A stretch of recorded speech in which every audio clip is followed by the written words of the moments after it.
الشيطان الرجيم بسم الله الرحمن الرحيم مثل الذين ينفقون أموالهم في سبيل الله كمثل حبة أنبتت 7 سنابل في كل سنبلة 100 حبة والله يضاعف لمن يشاء والله واسع عليم صدق اللہ العظیم ان اللہ وملائکتہ یصلون علی النبی یا ایہا الذین آمنوا صلوا علیہ وسلموا تسلیما۔ محبت سے پڑھیے گا الصلاۃ والسلام علیک یا سیدی یا رسول اللہ یا حبیب اللہ، الصلاۃ والسلام علیک یا رحمۃ للعالمین وعلى آلك وأصحابك يا خاتم النبيين يا شفيع المذنبين يا راحة العاشقين يا جد حسن والحسين۔ سامعین محترم، آج کا ہمارا موضوع ہے کہ اللہ کی راہ میں خرچ کرنا، اللہ کے عطا کیے ہوئے رزق میں سے، مال میں سے، جو اللہ نے علم عطا کیا اس میں سے اللہ کی راہ میں خرچ کرنا۔ تو قرآن پاک میں سورہ بقرہ کی آیت نمبر 261 تیسرا سپارہ ہے اور اس کا یہ چوتھا رکوع شروع ہوتا ہے۔ تو اللہ رب العزت نے فرمایا کہ ان لوگوں کی مثال جو اپنے مال اللہ کی راہ میں خرچ کرتے ہیں اس دانے کی طرح ہے جس نے 7 بالیاں اگائیں، ہر بالی میں 100 دانے ہیں، اور اللہ اس سے بھی زیادہ بڑھائے جس کے لیے چاہے، اور اللہ وسعت والا، علم والا ہے۔ سامعین محترم، قرآن پاک میں احادیث میں جو ہم دیکھتے ہیں 7 70 700 کا جہاں لفظ استعمال ہوا ہے، اس کا مطلب ہے کہ انلیمیٹڈ، بے انتہا اللہ رب العزت نوازنے والا، عطا کرنے والا ہے۔ تو یہاں پہ فرمایا گیا ہے کہ جو اخلاص سے اللہ کی راہ میں خرچ کرتا ہے تو ہو سکتا ہے کہ اس کے اخلاص کی وجہ سے اللہ تعالیٰ 7 گنا سے بڑھا کر 70 گنا اس کو ثواب عطا فرما دیں، اور اللہ تعالیٰ اس چیز پر بھی قادر ہے کہ اس 70 گنا کا ثواب 700 میں تبدیل کر دیں۔ تو یہ اللہ تعالیٰ کی شان ہے۔ جس فرمایا گیا کہ جیسے پیدل حج کرنے پر، بعض روایتوں میں فرمایا گیا کہ ہر قدم پر اللہ 7 کروڑ نیکیاں عطا کرتا ہے جو پیدل حج کرتے ہیں۔ تو کہاں پہ 700 گنا، اور اخلاص سے جو اللہ کے گھر کا حج کرنے کے لیے گھر سے نکلا ہے اور پیدل نکلا ہے، تو اندازہ کریں ہر قدم، یہ نہیں کہ پورا حج جو ہے وہ 7 کروڑ نیکیاں اس کو مل گئی، نہیں، ہر قدم پر اللہ تعالیٰ عطا کر سکتا ہے۔ تو سامعین محترم، اس آیت میں خرچ کرنے کا متعلقاً فرمایا گیا ہے، خواہ خرچ کرنا واجب ہو، واجب صدقات جو ہوتے ہیں جو ہم نے لازم دینے ہوتے ہیں، پھر جو نفلی صدقات ہوتے ہیں وہ بھی اس میں شامل ہیں۔ مطلب جیسے کہ کسی غریب کو کھانا کھلانا ہو، یا کسی ایسے بندے کو کپڑے پہنانا کہ جس سے کپڑے پھٹ چکے ہوں اور وہ اپنے جسم کو نہ ڈھانپ پا رہا ہو۔ اسی طرح کسی غریب کو، کوئی بیمار ہے، اس کو دوائی لے کر دینا جس کے بعد پیسے نہ ہوں، یا راشن دلا دینا کسی کو، کسی غریب طالب علم کو کتاب خرید کر دے دینا، یا کوئی شفا خانہ بنانا کہ لوگ آئیں اور اس سے جو ہے فی سبیل اللہ اپنا علاج کروا سکیں،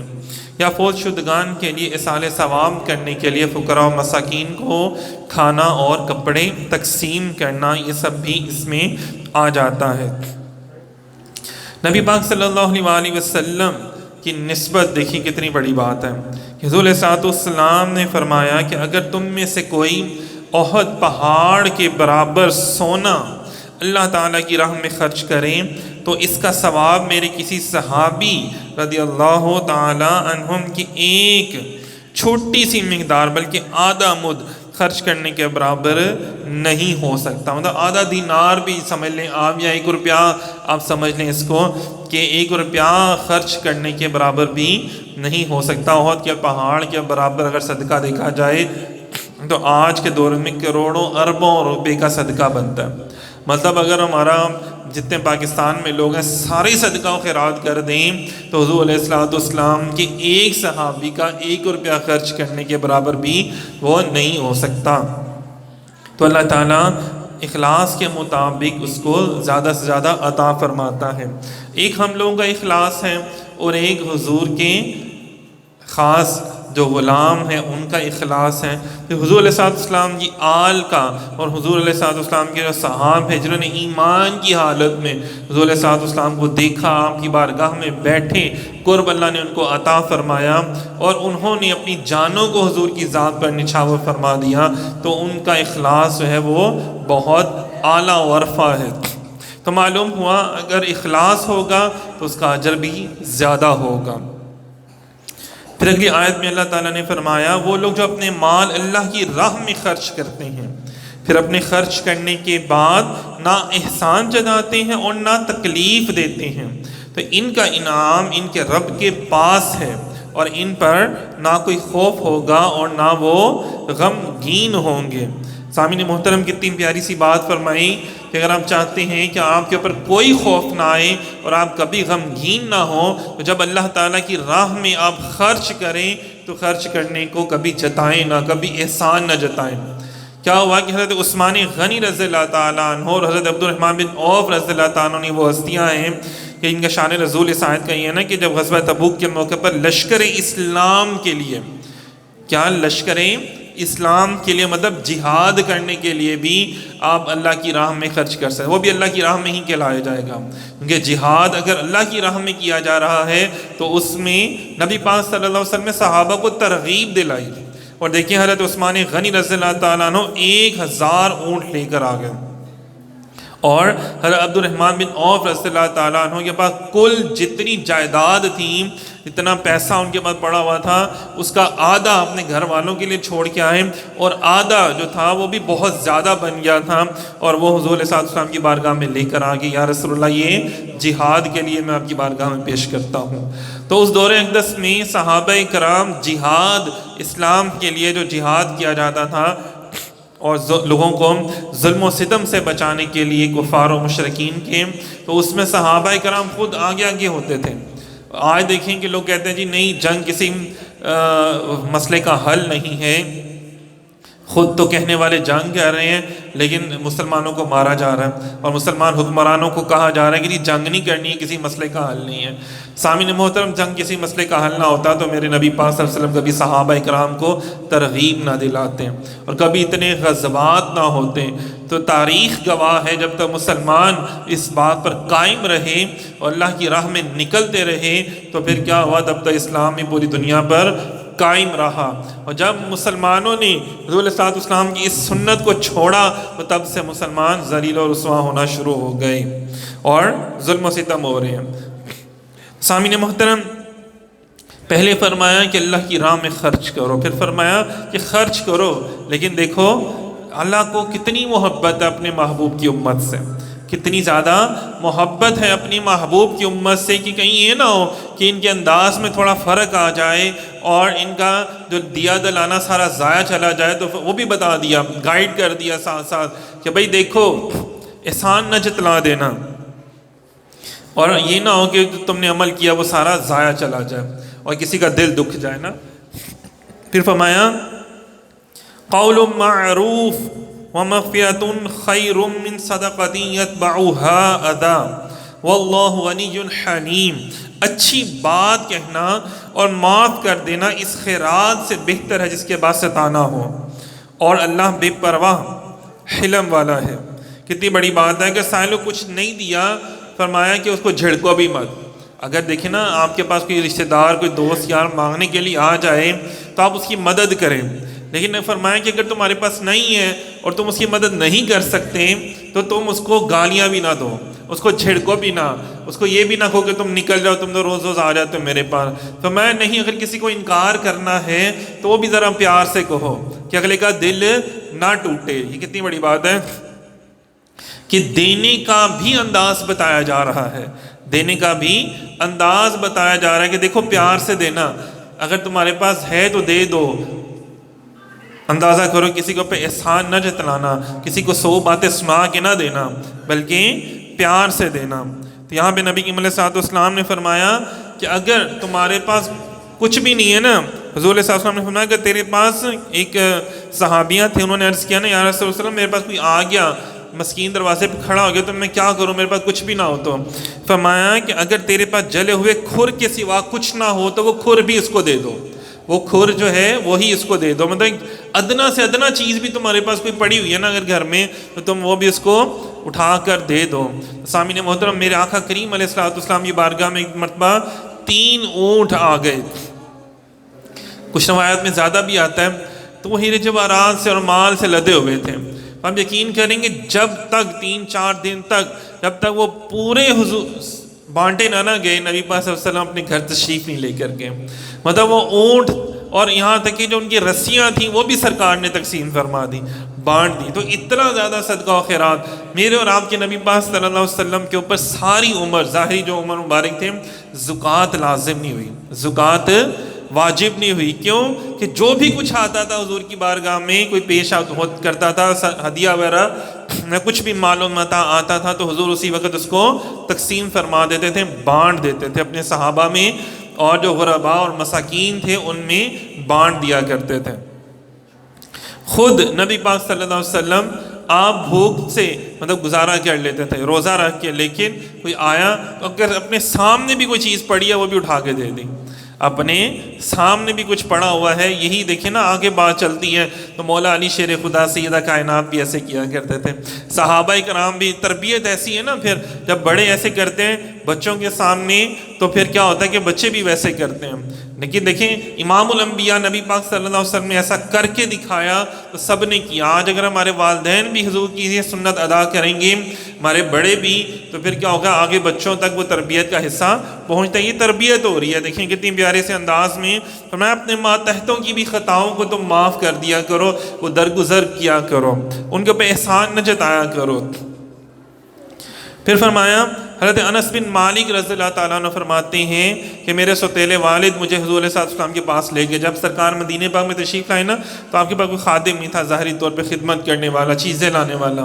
کتنی بڑی سی پیاری سی بات ہے نا، بزرگوں نے لکھا کہ کاش ہم حضور کے خادم ہوتے، کاش کہ جیسے سیدنا بلال رضی اللہ تعالیٰ عنہ گھر کا سامان لا رہے ہوتے تھے، گھر کے لیے چیزیں لا رہے ہوتے تھے، تو کاش ہم بھی ویسے کرتے، کاش تیرے ہوتے جنم لیا ہوتا پھر کبھی تو بڑی پیاری بات ہے۔ آگے محبت کی باتیں ہیں نا یہ۔ تو حضرت انس بن مالک رضی اللہ تعالیٰ عنہ فرماتے ہیں کہ میں حضور کی بارگاہ میں 10 سال رہا، اور ان 10 سالوں میں حالانکہ میں بچہ تھا جب گیا تھا تو حضور علیہ السلام میں بڑی غلطیاں ہو جاتی ہیں نا، انسان سے بچہ ہوتے ہیں، 100 چیزیں ٹوٹ جاتی، نیچے گر گئی، نہیں سنبھالی گئی، بہت سے معاملات ہو جاتے ہیں۔ لیکن فرماتے ہیں کہ حضور علیہ السلام نے مجھے ایک مرتبہ بھی نہیں فرمایا کہ تم نے یہ کام اس طرح کیوں کیا، یا تم نے یہ کام اس طرح کیوں نہیں کیا۔ مطلب کبھی ڈانٹا نہیں سرکار نے، مارنا تو بڑی دور کی بات ہے، مارنا تو ہم تو عام اپنے بچوں کو کتنی دفعہ ایک آدھی لگا دیتے ہیں یا برا بھلا کہہ دیتے ہیں، ڈانٹ دیتے ہیں، دل میں کتنی دفعہ ڈانٹ دیتے ہیں۔ تو وہ فرماتے ہیں 10 سال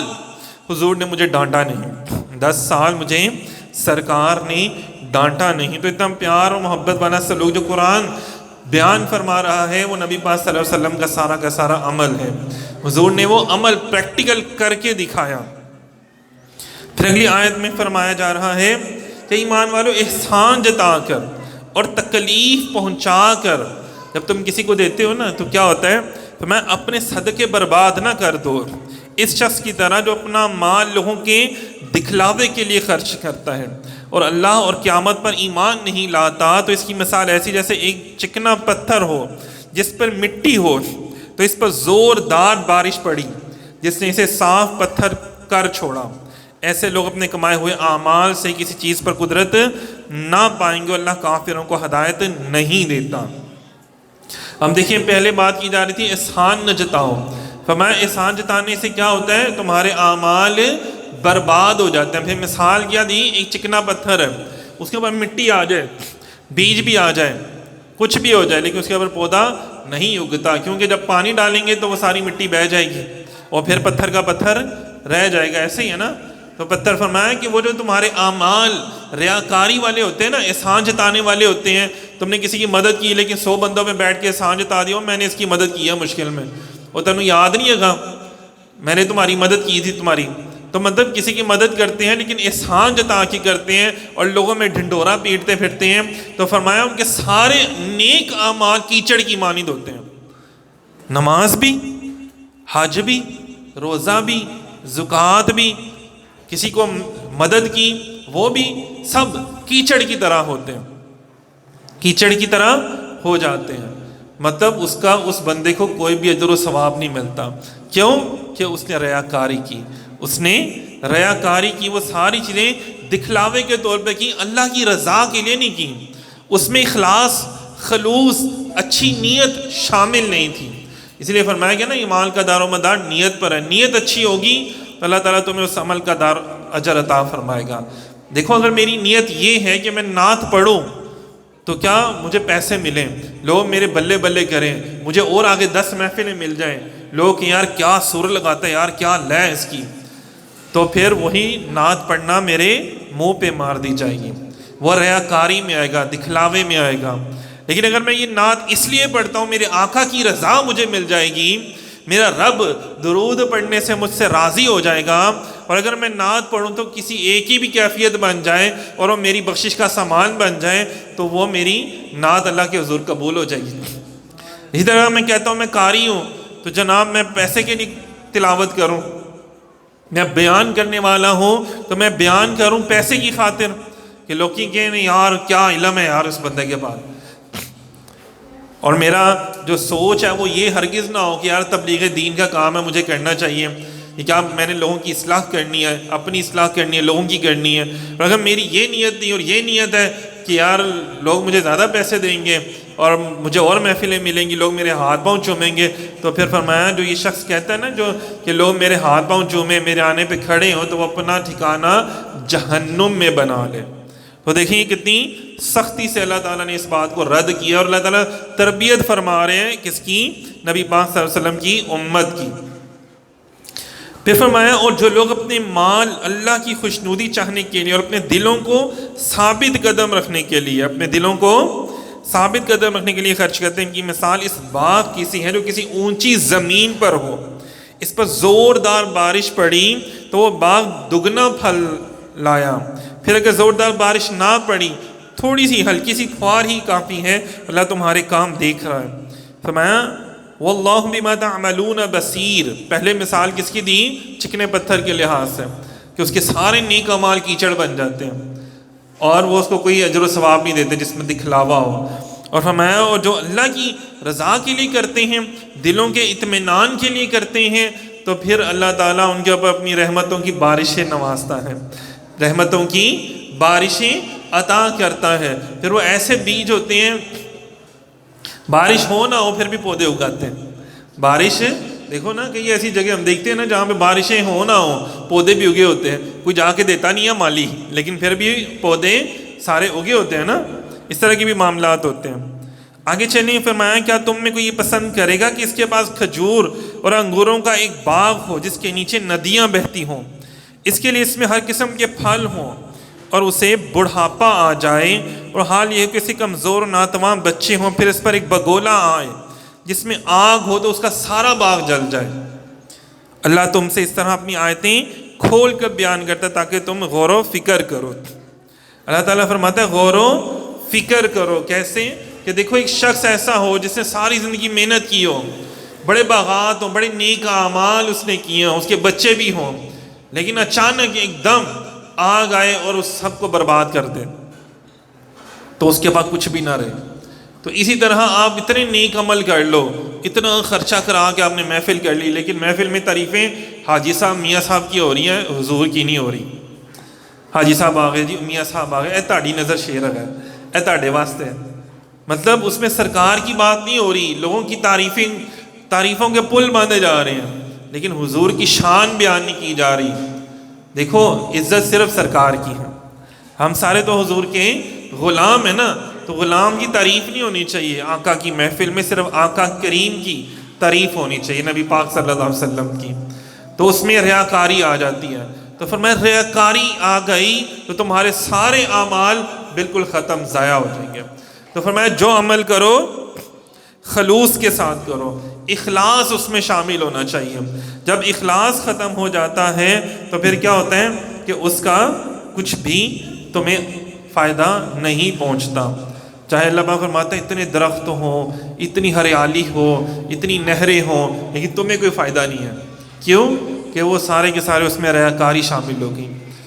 فرمایا شرک ہوتا ہے نا، شرک لوگ کرتے ہیں نا کہ اللہ کے علاوہ کسی اور کو پوچھنا، عبادت کرنا، اور ایک ہے چھوٹا شرک، شرک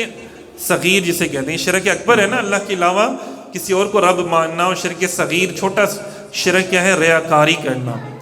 حضور صلی اللہ علیہ وسلم نے فرمایا تھا کہ مجھے اپنی امت سے بڑے شرک کا ڈر نہیں ہے۔ کس بات کا ہے؟ کہ یہ چھوٹا شرک کریں گے، ریاکاری کریں گے، جیسے آج لوگ کرتے ہیں نا، ریاکاری کرتے ہیں، جھوٹی شان اپنی بنانے کے لیے